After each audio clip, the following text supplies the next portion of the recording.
قتل کرنے کی کھلی آزادی دے دی ہے۔ دیکھ لیں، غور کریں کہ یہ اصل میں بات یوں تھی کہ اہل مکہ سے کچھ لوگ رسول اللہ صلی اللہ علیہ وسلم کی خدمت میں حاضر ہوتے تھے،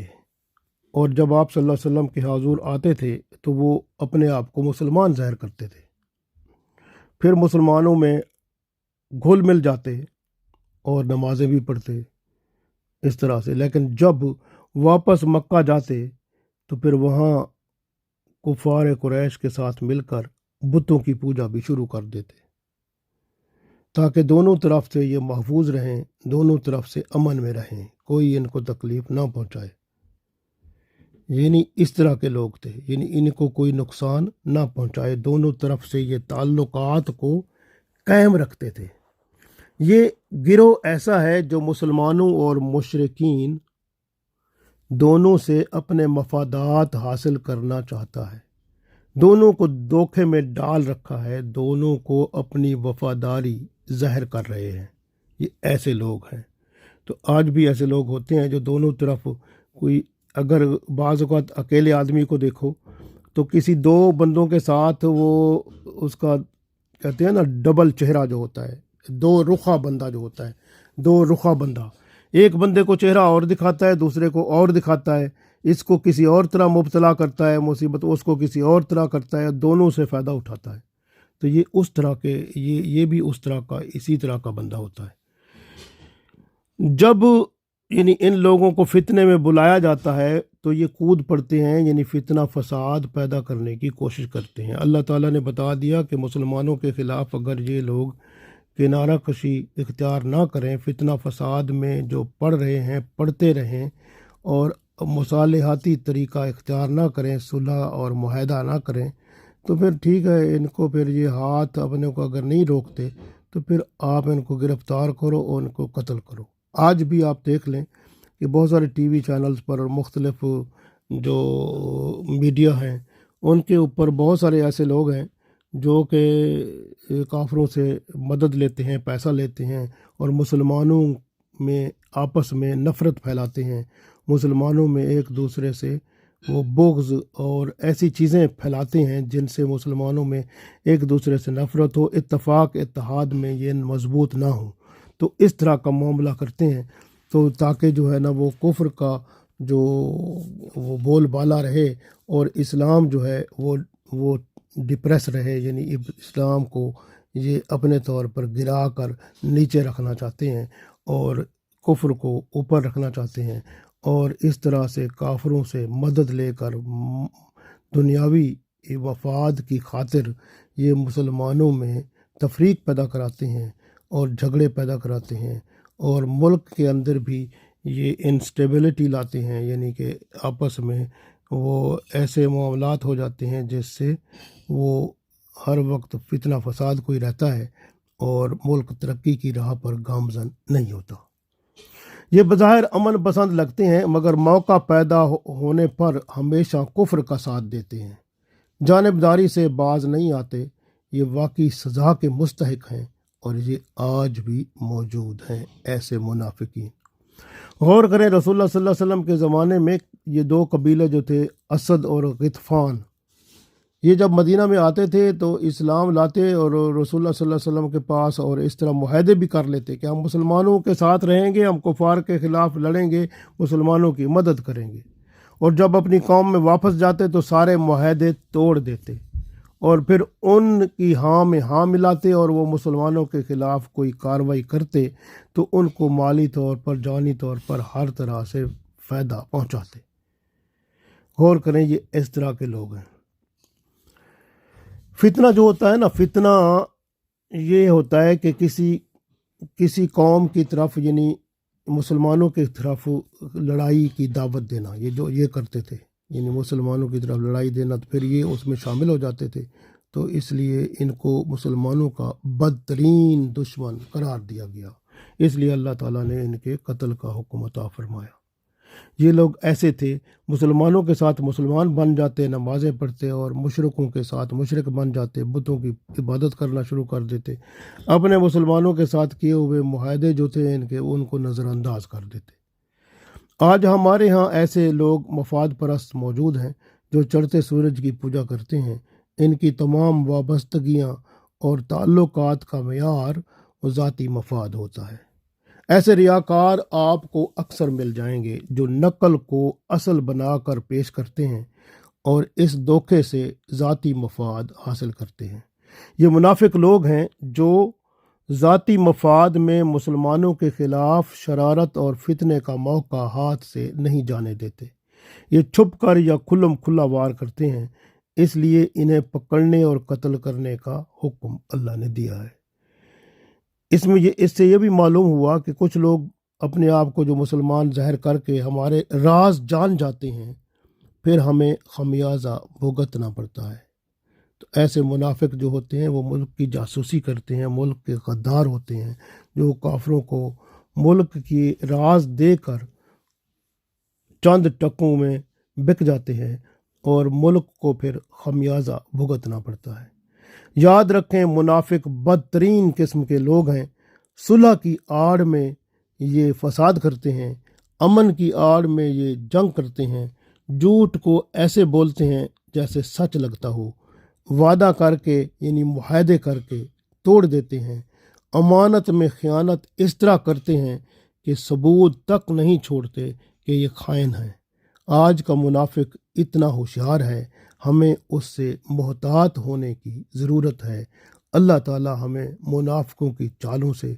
اور ان کے حربوں سے اور ان کے نقصان اور شر فساد فتنے سے محفوظ فرمائے، آمین۔